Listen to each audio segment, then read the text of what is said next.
Okay, hello guys. So, i-share ko lang sa inyo yung pinaka-basic na paraan ng pagse-setup ng chase tsaka ng scenes dito sa ating bagong DMX controller. Ito ang Tisco 240 or ang DMX 240.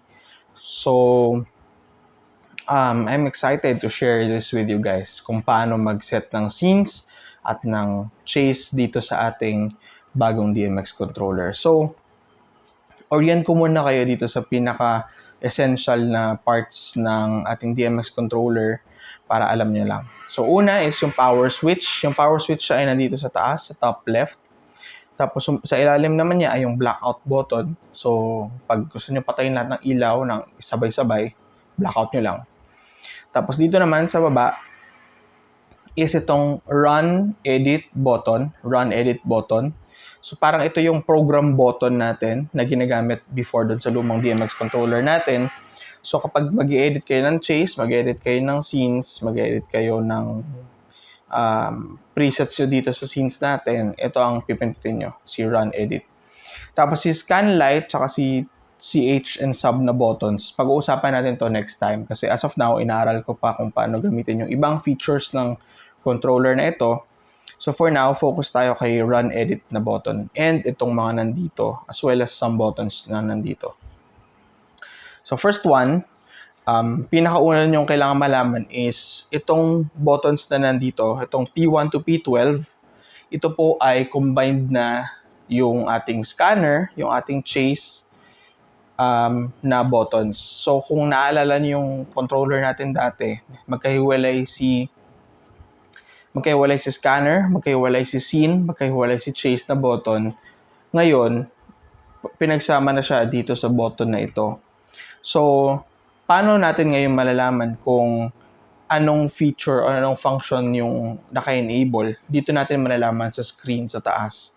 So, dito sa screen na ito, makikita nyo kapag naka-run kayo or yung naka-show na kapag magpapakita na kayo, pag-trigger na kayo ng chase nyo, dapat run ang makikita nyo. At saka wala siyang ilaw dito.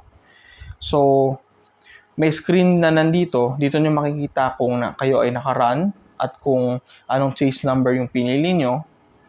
Dito naman sa baba is kung anong scene number ang nakaselect.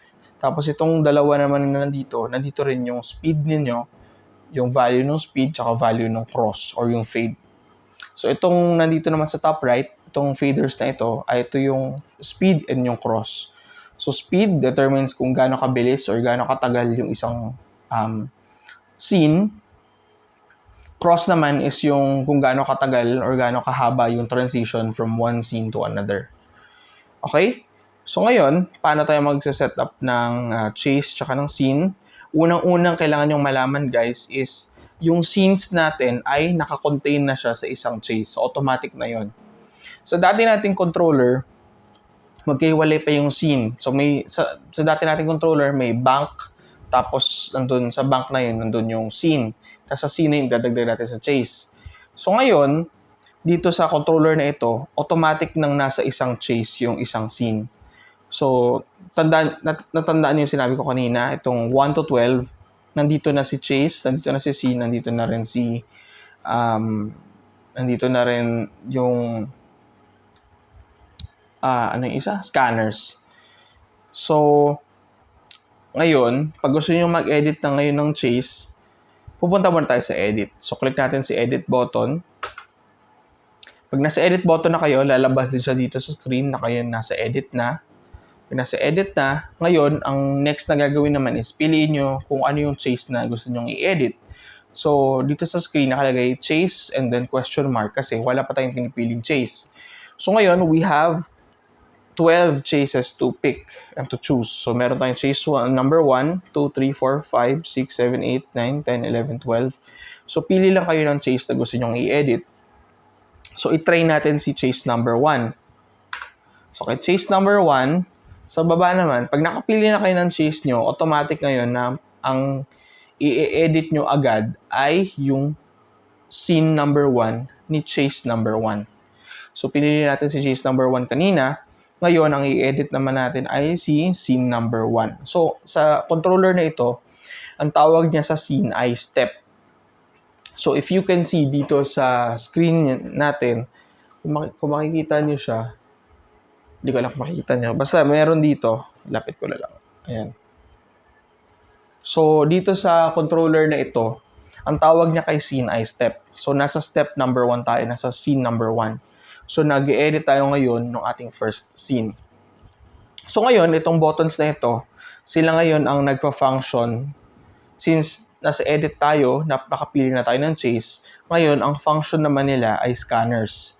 Or basically, sila na yung mga specific na ilaw na gusto nating, na pwede nating piliin. So, in this case, yung dalawang ilaw na nasa likod, guys, kung nakikita nyo itong dalawang ito, sila ay scanner number 1 at scanner number 2. Kasi ang nilagay natin na DMX channel sa kanila ay DMX D001, kung katabi naman is D017. So, kung naaalala nyo, pag sa scanner 1 is ang equivalent niya na channel doon is D001. Si scanner 2 naman is D017. So, para ma-select natin sila dito sa controller, so since yun yung may first channel, siya yung scanner number 1 natin, ito yung pipiliin natin, si P1. Kasi siya ngayon ang scanner number 1. So, ito, sample. Taas natin dito kasi sa ilaw na ito, meron lang siyang 3 characteristics. So, meron siyang R or red, meron siyang green, and meron siyang blue. So, sa kanya kasi, yung first 3 faders, yun na agad yun, yung RGB. So, try natin dun sa unang ilaw, dun sa unang fixture, red, green, tsaka blue. Kung nakikita nyo, sinelect lang natin yung unang scanner. So, yun lang yung umiilaw. Gets? Yan. So, try natin ilagay lang siya siguro sa green. Ngayon, try naman natin yung sumunod na scanner, sumunod na fixture. So, select natin una yung scanner number 1. Select natin si scanner number 2. Try naman natin blue. O, yan. So, meron na tayong unang ilaw or unang design for scene number 1. So, paano naman, Kuya Bray, kapag okay na ako sa scene number 1 na ito, sa step number 1, so, ang gagawin nyo lang, click nyo lang itong run scene button.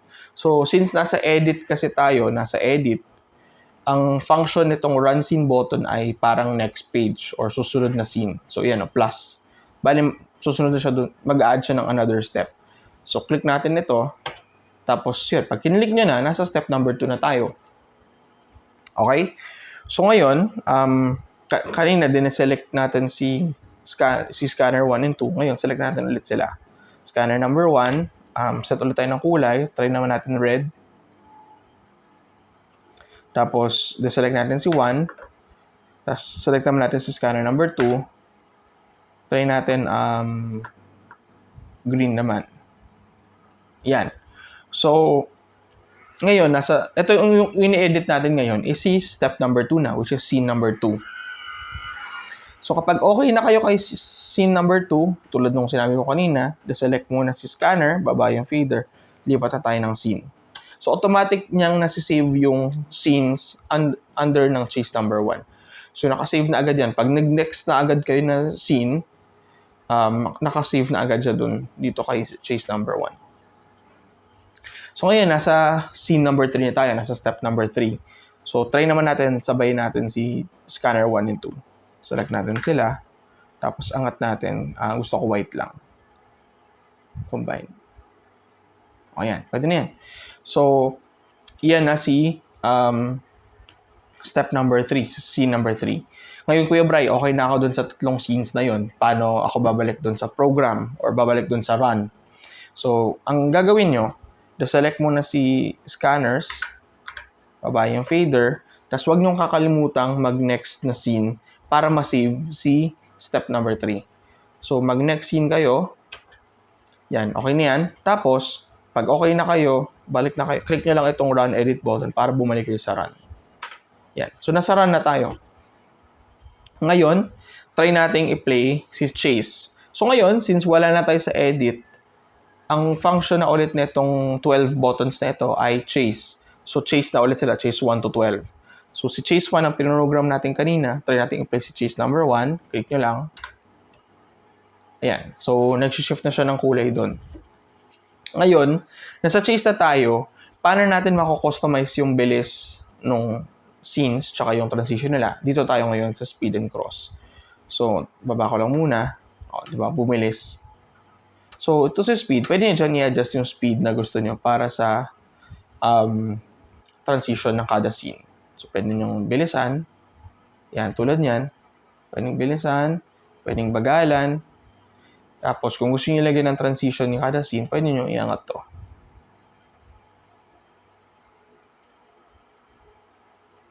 Yan. Okay? Gets? Ayan. So, mabagal lang yung transition niya kada scene sa chase number 1 and meron silang fade in between each scene. So, basically, gano'n na naman mag-setup ng isang chase. Napakadali lang. Basta maunawaan mo lang paano yung function nitong nung buttons na itong controller nito. So ngayon, Kuya Bray, paano naman kapag gusto ko isang scene lang yung nagpe-play? Paano kapag isang scene lang yung gusto kong nagpe-play? Ayoko na nagpe-fade sila. So ang gagawin natin ngayon is magra-run scene tayo. So, ang gagawin nyo lang, i-click nyo itong run scene na button. So click nyo lang ito. Tapos, so pag na-click nyo na si run scene button, ang scenes lang na pwede nyong i-play kapag nasa run scene kayo is yung first 12 na scenes na meron si chase number 1. Kasi, sa isang chase, guys, pwede kayong maglagay ng 40 scenes. Pero, dito sa controller na ito, kung gusto nyo na mag-run lang ng scene at hindi nag-chase sa isa't isa, ang pwede nyo lang gawin yon dito sa chase number 1 sa kanyang first 12 scenes. Okay? So, hindi lahat ng 40 ay pwede nyong i-run as individual scene. So, yung first 12 lang ng first chase. So, automatic, pag nag-click kayo sa run scene, pwede agad kayo pumili ng scenes na gusto nyo dito from 1 to 12. Ito yung 12 scenes ng chase number 1. So, kung naalala nyo kanina, nag-prepare tayo ng scene number 1, 2, and 3. Nag-prepare tayo ng scene 1, 2, and 3. So, ngayon, pwede natin siyang i-preview dito sa run scene na option. So, kunyari, click natin si P1. Ayan, yan yung scene number 1 natin kanina for chase number 1. Next, what if next scene naman? Yan naman yung scene number 2 from chase 1 pa rin. Sumunod naman, scene number 3 from chase number 1. So, kita nyo, wala nang sumunod. Pero pwede pa yan magdagdag dito sa sumunod na mga scenes. Hanggang 12 yung pwede mong i-preview as run scene. So, si run scene, useful ito kapag hindi nyo naman kailangan na nagbabago or nag-shift yung scenes natin.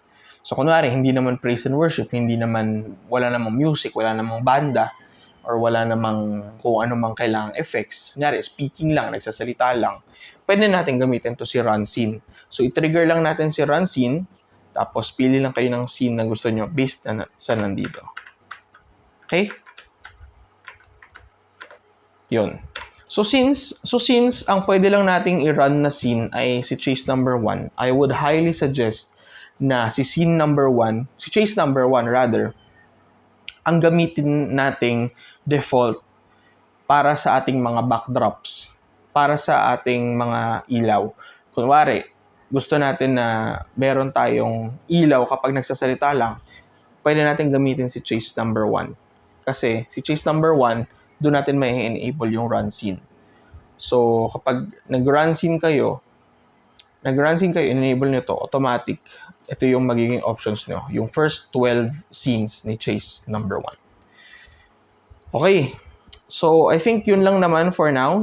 Ganun ang pinaka-basic na pag-setup ng chase at ng scenes for this DMX controller, itong Disco 240. So, yun lang guys, and I hope that you got something and you learned something from this very quick tutorial. Thank you, and if may question kayo, magtanong lang kayo. Thank you guys, and God bless you guys. Thank you. Bye-bye.